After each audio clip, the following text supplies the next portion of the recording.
భారతీయ కిసాన్ భాగ్యనగర్ జిల్లా అధ్యక్షుడు బిహెచ్ఎంసీ దీపక్ మా కార్యవర్గంలో ఒక సభ్యుడు.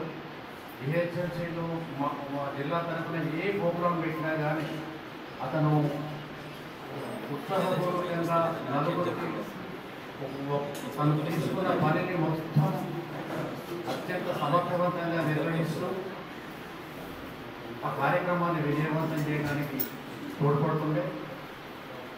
ఈ మధ్యలో రాజేంద్ర నగర్లో ఆల్ ఇండియా వర్క్షాప్ జరిగినప్పుడు సెలెక్టెడ్ పీపుల్ నుంచి 29 రాష్ట్రాల నుంచి రాజేంద్ర నగర్లో ఒక మీటింగ్ జరిగింది. ఆ మీటింగ్కి తను ఒక బాధ్యత తీసుకున్నాడు. VVIPని ఎయిర్పోర్ట్ నుంచి కార్యక్రమానికి తీసుకురావడము, వారికి కావాల్సిన ఏర్పాట్లు చేయడము, తర్వాత వారందరినీ వారి స్థానాలకు చేరేదాకా కూడాను తను మానిటరింగ్ చేయడం జరిగింది. అది ఎంత గొప్పగా చేశాడంటే ఇప్పటికి కూడా వాళ్ళు ఫోన్ చేస్తారు, మీరు ఇట్లా ఇంత మంచి వ్యక్తి ఇంత తను ఒప్పుకున్న పని కంటే 10 పని చేస్తాడు.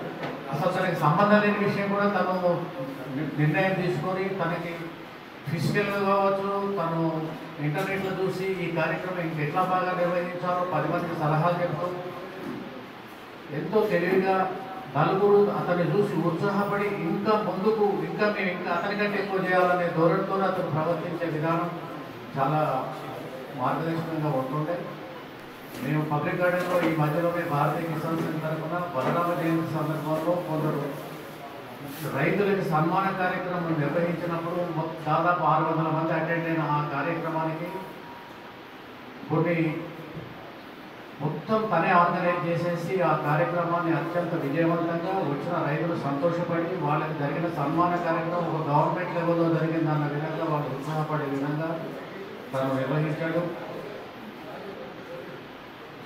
నాకు దీపక్తో దాదాపు 40 సంవత్సరాల అనుబంధం ఉంది. దీపక్ ఫాదర్ మేము దాదాపు ఒకే దగ్గర ఉండేవాళ్ళము.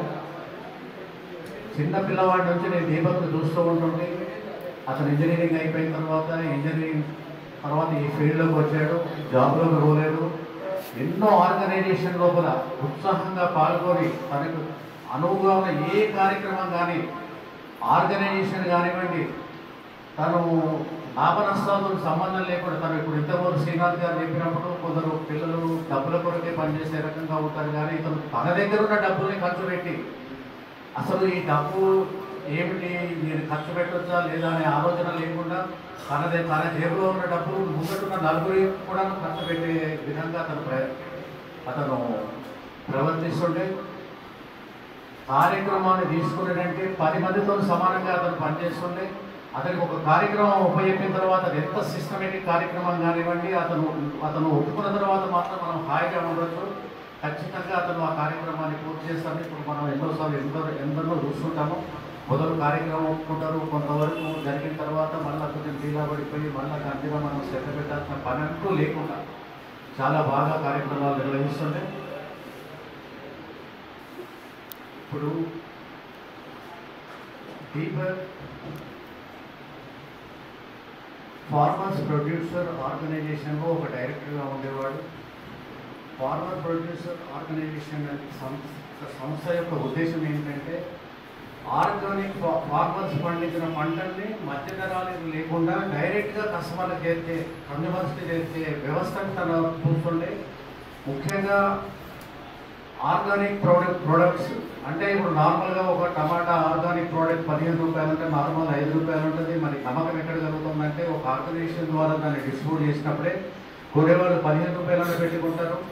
నార్మల్గా పోతే ఇది నిజంగా ఆర్గానిక్ అవునో కాదో తెలియని పరిస్థితుల్లో దీపక్ ఆ బాధ్యతలను తీసుకొని మన వీరభద్రరావు గారితో కలిసి అతను అక్కడ తను ఫార్మర్ నుంచి డైరెక్ట్గా టచ్ పెట్టుకొని ఇక్కడ హైటెక్ సిటీలో ఉన్నటువంటి అపార్ట్మెంట్లలో వేటిల్లో ఎవరికి ఏం కావాలో టెక్నాలజీ ఉపయోగించి కూడా ఆర్డర్లు తీసుకొని ఫార్మర్ టు కన్జ్యూమర్కి సప్లై చేసి ఎంతో సేవ చేశాడు. అది కొత్త రకమైనటువంటి పద్ధతులలో ఒక కస్టమర్కి తనకి ఏం కావాలో అది ఎక్కడ పడుతుందో తెలియని పరిస్థితుల లోపల కస్టమర్ రైతుకి కన్జ్యూమర్కి ఒక మధ్యలో ఒక వ్యవస్థను ఏర్పాటు చేసేసి ఎంతో సేవ చేశారు. అది ఇప్పుడు కూడా నడుస్తున్నది.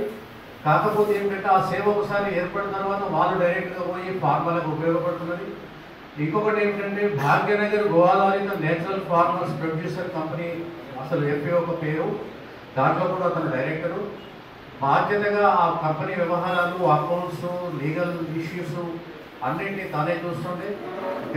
తను నెల రోజుల క్రితమే, తను దివంగతులు కాకపోతే నెల రోజుల క్రితమే ఆ కంపెనీకి సంబంధించినటువంటి అన్ని వ్యవహారాలని, లీగల్ డాక్యుమెంట్స్ని అన్నింటినీ కూడాను, ఇన్కమ్ ట్యాక్స్ కావచ్చు, వేరే కంపెనీ ఎఫ్ఐఆర్స్ కావచ్చు, ఇంకా వేరే ఎటువంటి డాక్యుమెంట్లు, అకౌంట్స్ అన్నీ అప్డేట్ చేసేసి పెట్టిన తర్వాత ఈ సంఘటన జరిగింది. ఇది ఎంత అంటే ఆ కంపెనీ మీద ఎంత భారం పడదో ఆలోచించవచ్చు.